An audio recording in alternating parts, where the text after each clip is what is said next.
It's hard to earn money, enough money, as a yoga teacher, simply teaching weekly classes. The natural progression of a yoga teacher is to begin with teaching classes, then into workshops, and then into retreat. If you're done with the hustle and ready to serve in a bigger way, let's dive into how to create a workshop. In this video, I'll cover how to come up with great workshop ideas. I'll give you 11 great workshop ideas to get you started, how to write lesson plans, choose a great location, and how to advertise and market your workshop successfully. Let's dive in. When you are creating your workshop, you want to base this theme around something that you are both passionate and knowledgeable about. And so with my students, I have them create a geek list. The geek list is where you just brainstorm all of the topics related to yoga that you are most excited about. What could you geek out about for literally hours, just researching and studying and reading books and learning more? These are the topics that you'll want to use for your workshop. So it's helpful to teach a bunch of different types of classes, get to know who your target audience is, and then decide what type of workshop you're going to teach. So the very first step in creating a workshop is brainstorming ideas and deciding the idea that is going to work best for you. Consider your skills, your experience, your perspectives, what you're interested in, your style, your passion. What is uniquely you that you can weave into the yoga practice and offer for your students? You might spend a little time getting to know yourself. Here's a little activity. You can ask yourself the following 4 questions. Number 1, how would you live life differently if you knew your days were numbered? Number 2, which people do you admire most and why? Number 3, what are your fondest memories? Number 4, what were you doing when you recall having the most fun? I recommend pausing the video and taking a few moments to journal about these 4 questions to get to know yourself a little more deeply. The next aspect of brainstorming your ideas for your workshop is deciding who your target audience is. So the target audience will be very important in the way that you design your workshop, but also the way that you market it, the time of day that you host your workshop, and even the day of the week that you'll host it. For example, if you are teaching to moms, right after school drop-off might be a good time. After school pickup might not be a very good time. So consider that who your target audience is, and right now jot down some notes about who you think you may want to teach. Now, go over your geek list, all the things that light you up the most about yoga, go over those 4 questions, and review your target audience. Here are 11 workshop ideas that you can draw inspiration from. Number 1, you could host a workshop about food. Maybe you like to cook. You could weave in concepts from Ayurveda into the meals that you prepare. You could leave your students with a recipe that they could then take with them and cook at home. Number 2, you could do a workshop about subtle energy. For example, the chakras. You could teach a series of workshops, 7 workshops, 1 for each chakra. Number 3, beginner workshops. These are wonderful options because number 1, the studio really loves beginner workshops because it brings people in. Number 2, beginners are very lost on what to do and how to do proper alignment. And so this is a wonderful way to help your students get into the poses safely. Number 4, a holiday craft. So you could theme your workshop around the holidays that are happening in that season and leave your students with a gift to take home. Number 5, a workshop on pampering. So this workshop, you could lead them through a yoga practice where they do self-massage and really a lot of self-love. You can do pedicures and manicures. You can use crystals and essential oil and really teach your students how to pamper and love on themselves. Number 6, business. You could do a workshop for yoga teachers that's teaching them how to run a business. Number 7, the art of adjusting. Maybe you're really good at doing adjustments. You could teach yoga teachers, assuming that you have your YASEP, your Yoga Alliance Continuing Education, you could teach yoga teachers how to adjust. You could teach yoga teachers how to sequence their classes. Number 8, you could teach other teachers how to do transitions. Number 9, you could do a workshop all about acro yoga or partner yoga. This is a great option around Valentine's Day for couples. It's fun to do with kids as well, and really anyone just likes to play. Number 10, Thai massage.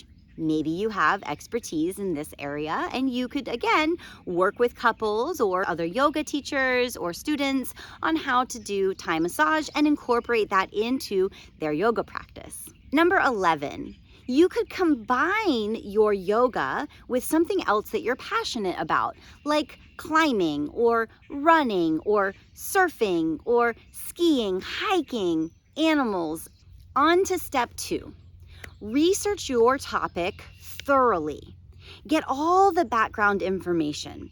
So if you are combining something that you're already passionate and already knowledgeable about, you're going to feel very confident about where to find information and what extra information you need in order to feel 100% confident in sharing this with others. List the learning objectives. So what is it that you want your students to walk away with? What do you want them to learn? What are the benefits of this workshop that you want them to take away with them? Determine the time. Workshops may last anywhere from an hour and a half to 3 hours. You might be doing a 4-part series or a 7-part series. In fact, this is a really good idea to get students to come back and do more workshops with you, because if they like the first one, then they'll probably want to sign up for the rest of the series. Now that you have your time established, create an outline that has step-by-step instructions telling you exactly what's going to happen minute to minute. This is really important. Even if during the workshop you veer away from this schedule, it's fine. The key is that you have exactly what's coming next and you can work within that framework once you're in the workshop. So for example, a workshop might run something like the first 5 minutes is the meet and greet. So you're welcoming your students. This is when you're having them, sign up into your email list and get to know each other. Maybe there's an icebreaking activity if it's a partner workshop. Maybe the next 10 minutes is your warm-up. And so you're leading them into sort of the core of the content. And then the next, say, 30 to 45 minutes is all about the core that you're teaching. Then at the end, you have 10 minutes of Shavasana, maybe 5 to 10 minutes of reflection. Always leave time for questions at the end and feedback if you're asking for it. This is really similar to creating a yoga class. So just like in your yoga class, you have 60 minutes to break apart into your warm-up, your sun salutations, your standing, and so on. You're going to do the exact same thing. It's just for a slightly longer time period. So if your workshop is asana focused, then you can think of just creating a class, leaving time to really workshop the different poses or things that you're working on with your students. Otherwise, it's pretty much the same. So you'll just want to have your intro time, the core, and then your closing time, and weaving in your theme based on that. Now that you have your lesson plan established, you'll want to create a materials list. So it's really important that you know what materials you need and what the budget is for those materials based on how many students that you have. Ideally, you're going to have your students sign up ahead of time, but you'll probably have some walk-ins as well. So plan for your budget based on that. Step 4 is determining your location, date, and time. When it comes to a location, most yoga studios now are doing about a 50-50 split of the profits. This is a really good deal because if you're working with a yoga studio, then they'll be marketing and advertising your workshop to their clients. So you won't be the only one responsible for finding and filling your workshop space. You could also rent a different location, and then that would just be based on their hourly rate of renting that space. So make sure to work this into your budget. And then when you're deciding your time, again, go back to your target audience and think about what their time schedule is and be sure to plan it in a time where they can actually come. The fifth step for workshop creation is to advertise. So you'll want to create at least one, maybe 2 or 3 graphics. I recommend creating it on Canva. It's a free resource and really easy to use. And you can create a graphic that is telling your students all of the important information. So what is it that you're teaching? When are you teaching? Where are you teaching this? And you might also include in that flyer the benefits of this workshop. So why would they want to come? Go back to your learning objectives. What is it that they are going to walk away with? And be sure to include that in your advertisement flyer. Post pictures of poses that are accessible. So if you're teaching a beginner workshop, you don't want to post a picture of you in headstand because that's going to deter all of your beginners. They're going to look at that and think, oh my gosh, there's no way I can do that pose. This is not for me. So really be sure that your photo that you're using is appropriate for your target audience. Now that you have your flyer made, the best way to advertise is on social media. It's free. You already have some people following you that are interested in the work that you do. They're coming to you because they love your vibration and they want to learn from you. So posting to your story is really helpful. You might also create a post dedicated to that workshop that sort of sits on your timeline that you can keep sharing back up to your story as well. You could create a Facebook group. Maybe you have a group of your core students that follow you and kind of come to your classes and events, things like that. Then you can share in there. If you do email marketing and you have a monthly newsletter, be sure to include your workshop and highlight it in there. The most important thing when it comes to advertising your workshop is that you share it multiple times. So it can take up to 7 exposures to something to actually commit to buying. And so the more you share, the better. Even if it feels like you're sharing too much, just be sure to weave it into what's happening in your life and it's not all sell, sell, sell. But it's important to show your life, your story, and then sort of sprinkle in your offerings and what it is that you're selling. You might also advertise with actual paper handouts. So what I like to do is create that one information flyer and then shrink it down to a 1/4 page size and put 4 of those on one piece of paper. Then it cuts down on printing costs, so you can print a whole bunch of those, cut them into quarters, and share them at your local health food store or hotels or Airbnbs or your local grocery store. Whoever has a community board or a place to share information, look for like-minded businesses and be sure to share there so that people can see it. Finally, the last step of your workshop planning is to execute.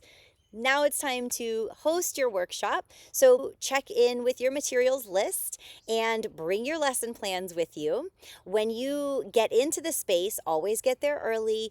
Post your sign-up sheet with your email list so that you can continue to share your offerings if people enjoy it. Execute your lesson plan, and then at the end, leave time for questions, leave time for reflections. This is a really important piece, is to go around the circle or go around to each of your students and ask them, what did you learn from this? What's your number one takeaway? This could take all of 5 minutes to do, but it's a really valuable piece because it leaves your students thinking about what it is that they really learned, what it is that they really gained from this experience. You might also consider doing feedback or evaluation. This is really handy because not only does it help you improve your workshops, but it also gives your students the opportunity to ask for more. And then here is your next workshop idea, right? So you can ask your students, what did you really enjoy? What would you have liked to hear more about? And then you can take those comments and create new workshops based on that. And then you're ready to expand into the next step. So the natural progression of a yoga teacher is to begin with teaching classes, then into workshops, and then into retreat. So stay tuned for the video about how to host retreats. And basically what we'll do is we'll take our workshops that we have created already and put them into this stellar vacation format for our students to enjoy. So if there's anything else that you'd like me to elaborate on, please leave a comment. Ask me any questions. Let me know what you want to hear more about. Be sure to like this video and subscribe to the channel for more videos and more content just like this. Thank you so much for joining me. I hope you have a beautiful day.